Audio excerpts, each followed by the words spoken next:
तिहरे मोर्चों पर सफल सन्नद्ध। मैडम चियांग काई शेक, चीन की राजधानी और वहां स्थित विशाल राजप्रासाद में निवास करते राष्ट्रपति चियांग कोई शेक और उनकी धर्मपत्नी तथा परिवार।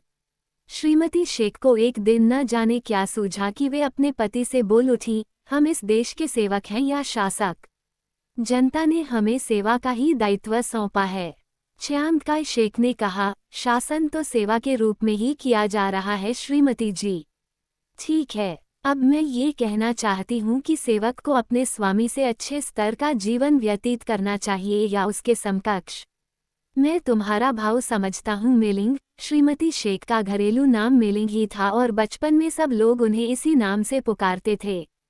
चियांग काई शेक ने स्पष्टीकरण देते हुए कहा, परंतु ये सब सुविधाएं अपने स्वामियों की ओर से ही दी गई हैं।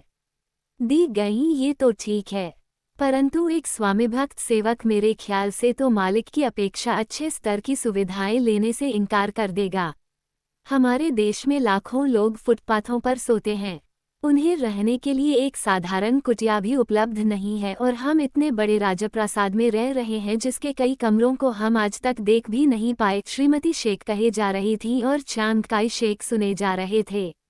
उन्होंने जो कुछ भी कहा वह उनके पति के कानों से नीचे उतरकर सीधा हृदय तक जा पहुंचा और वहां के एक एक तार को झंकृत कर गया।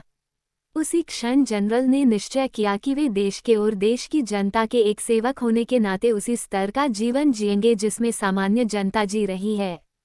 शेख परिवार अपने निजी खर्चे पर चीन की राजधानी में एक छोटी सी कुटिया लेकर रहने लगा। यह उस समय की घटना है जब चीन में लोकतंत्रात्मक गणराज्य था।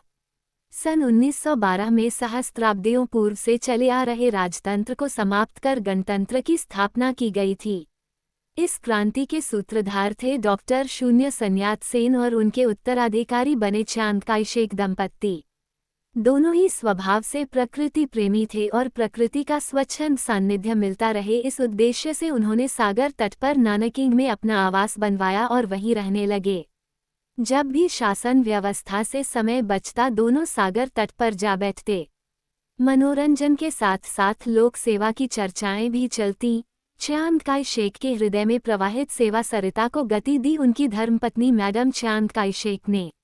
आरंभ में ही कहा जा चुका है कि श्रीमती शेख के बचपन का घरेलू नाम था मिलिंग।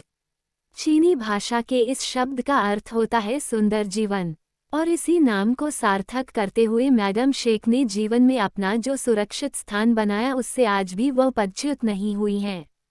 वे न केवल शरीर और व्यक्तित्व से ही सुंदर थीं वरन उनका हृदय और अंतर भी अनुपम सुंदर था जिनके दर्शन करने वाला हर व्यक्ति उनका ही होकर रह जाता था। व्यक्तित्व के बहिरंग और अंतरंग में अनुपम सौंदर्य का सृजन करने वाली इस देवी का जन्म सन 1899 ईशून्य में संघाई नगर में हुआ था। उनका परिवार ईसाई मत का अनुयायी था और ईसा के प्रति सच्चे हृदय से आस्था होने के कारण पारिवारिक वातावरण में सेवा, प्रेम और करुणा की धाराएं भी अनवरत बहा करती जिनके संस्पर्श ने बालिका मिलिंग को असाधारण रूप से प्रभावित किया। ज्यों-ज्यों वे बड़ी होती गईं ये संस्पर्श प्रभाव भी बढ़ने लगा और बचपन में वपन हुए बीजों के पुष्प पल्लवों ने असंख्यों जीवनों को सुरभित सुगंधित बनाया। उनकी शिक्षा दीक्षा अमेरिका में हुई। पढ़ाई में व्यस्त रहने के साथ साथ उन्होंने वहां के सामाजिक जीवन और रचनात्मक कार्य प्रणाली में भी रुचि ली। खेल कूद से लेकर विचार गोष्ठियों तथा शारीरिक प्रतियोगिताओं से लेकर बौद्धिक प्रतिस्पर्धाओं के प्रत्येक क्षेत्र में उन्होंने उत्साह दर्शाया और परिणाम स्वरूप उनकी बहुमुखी प्रतिभा विकसित होने लगी।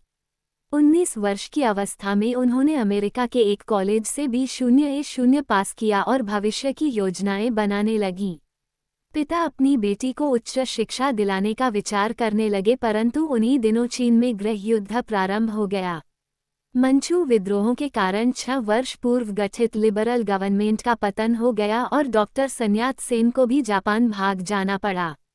यद्यपि डॉक्टर शून्य सनायात के नेतृत्व में एक लोकप्रिय और जन कल्याणकारी शासन की स्थापना हो चुकी थी और सरकार चीनी समाज के नए कायाकल्प में संलग्न थी, परंतु विघ्नतोषी तत्वों ने ऐसे समय में अपना अस्तित्व बनाया और स्वभावानुसार स्वार्थी तत्वों को अवसर देने लगे।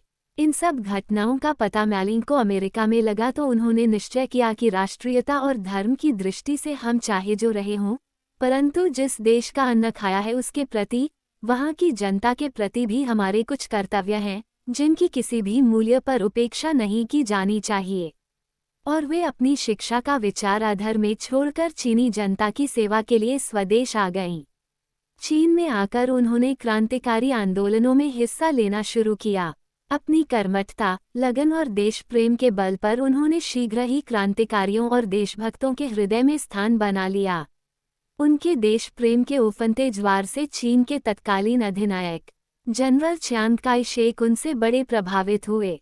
जनरल शेक किसी ऐसे नारी व्यक्तित्व की प्रतीक्षा में ही थे जो उनके कठोर और संघर्षमय जीवन को स्निग्ध बना सके।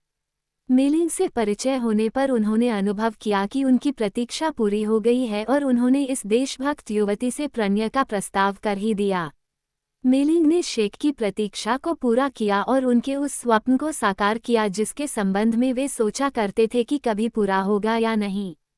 क्योंकि उस समय चीनी स्त्रियों की दशा बड़ी दयनीय थी। अधिकांश चीनी महिलाएं घर में बंद कैदियों का सा जीवन यापन करती थीं। विकास, शिक्षा और सामाजिक प्रतिष्ठा के नाम पर उन्हें प्रतिबंध, कूपमंडूकता और तिरस्कार ही मिला था। मेलिंग चीनी नारियों की इस दुर्दशा से अनभिज्ञ नहीं थीं और जब वे मेलिंग से मैडम चियांग काई शेक बन गईं तो उन्होंने आरंभ किया नवजीवन आंदोलन। इस आंदोलन का उद्देश्य था स्त्रियों की स्थिति में सुधार लाना तथा राजनीति में व्याप्त अस्थिरता का निवारण। वस्तुतः नारियों की इस दुर्दशा के लिए चीन की समाज व्यवस्था ही दोषी थी और जब तक चीन के सामाजिक ढांचे में परिवर्तन नहीं किया जाता, महिलाओं का उत्थान छूछा स्वप्न ही होता। मैडम शेक ने नवजीवन आंदोलन के माध्यम से चीन की जनता में नई सामाजिक चेतना का शंखनाद किया। इसी आंदोलन के अंतर्गत शिक्षा और ज्ञान के प्रचार प्रसार हेतु स्थान स्थान पर उन्होंने स्कूल खुलवाए। स्कूलों में शिक्षा प्राप्त करने के लिए उन्होंने बच्चों तथा उनके अभिभावकों की झिझक तुड़वाई। प्रबुद्ध व्यक्तियों और पढ़े लिखे लोगों को उनका भान कराने के लिए अमूल्य साहित्य लिखा और उसे प्रकाशित कराया। इन सामाजिक गतिविधियों में प्रवृत्त रहने के साथ साथ वे राजनीति की भी दक्ष खिलाड़ी थीं। अपने पति के साथ रहने से राजनीति का प्रशिक्षण उन्हें सहज ही मिल गया और इस प्रशिक्षण से अर्जित योग्यता का लाभ उन्होंने देश को तब दिया जब चीन और जापान में युद्ध छिड़ा। उस समय मैडम शेक को ही योग्यता के साथ साथ सर्वाधिक विश्वसनीयता के आधार पर वायुसेना मंत्रालय का दायित्व सौंपा गया। अपनी प्रतिभा शक्ति के बल पर इन दिनों उन्होंने वायुसेना को जितना सक्षम व समर्थ बनाया उसे देखकर दांतों तले अंगुली ही दबानी पड़ेगी। और इन सब से भी गरिमा में था उनका व्यक्तिगत तथा पारिवारिक जीवन। सामाजिक कार्यकर्ती और कुशल राजनेता होने के साथ साथ वे एक सफल पत्नी भी थीं। जनरल शेक ने जिस आशा और जिस अपेक्षा के साथ उन्हें अपनी जीवन संगिनी बनाया, उस आशा और अपेक्षा को पति के जीवन में प्रवेश करते ही वे पूरा कर दिखाने लगीं। आरंभ से ही उन्होंने वह स्नेह तथा वह वात्सल्य दिया जिसने चियांग काई शेक को कठिन से कठिन संघर्षों में भी विजय का बल दिया। यही नहीं, सन 1936 की कम्युनिस्ट क्रांति में जब जनरल शेक को साम्यवादी सेनाओं ने बंदी बना लिया तो मैडम शेक ने अपनी चातुरी से काम लेकर उनकी प्राण रक्षा की।